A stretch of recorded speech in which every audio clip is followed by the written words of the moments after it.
Hi పిల్లలు, ఎలా ఉన్నారు? ఈరోజు మనం ఒక మాయల అడవి కథ చెప్పుకుందాం, ఓకేనా? ఇక్కడ వెన్నెలను కురిపించే చందమామ, మెరిసే చెట్టు, ఫెయిరీస్ పిల్లలతో కలిసి ఆడే ఆటలు మరెన్నో ఉన్నాయి.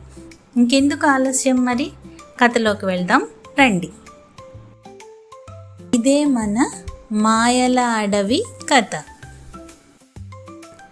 అది ఒక చల్లని వెన్నెల రాత్రి.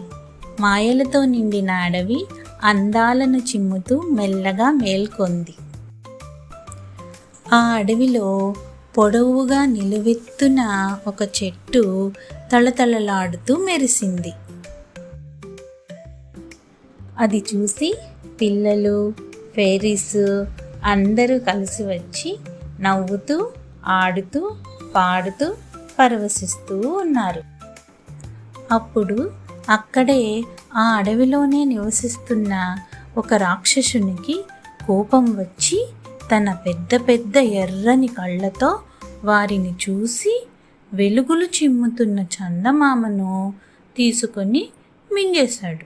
అంతే, అడవి అంతా చీకటిగా మారిపోయింది. అప్పుడు ఫెయిరీస్ ఒక ఉపాయం ఆలోచించి రాక్షసునికి కితకితలు పెట్టసాగారు. రాక్షసుడు కూడా నవ్వుతూ ఉన్నాడు. ఇక రాక్షసుడు నవ్వలేక చందమామను తిరిగి వదిలేస్తాడు. చందమామ మళ్ళీ వెన్నెలను కురిపించింది. రాక్షసుడేమో అలానే నవ్వుతూ పారిపోయాడు.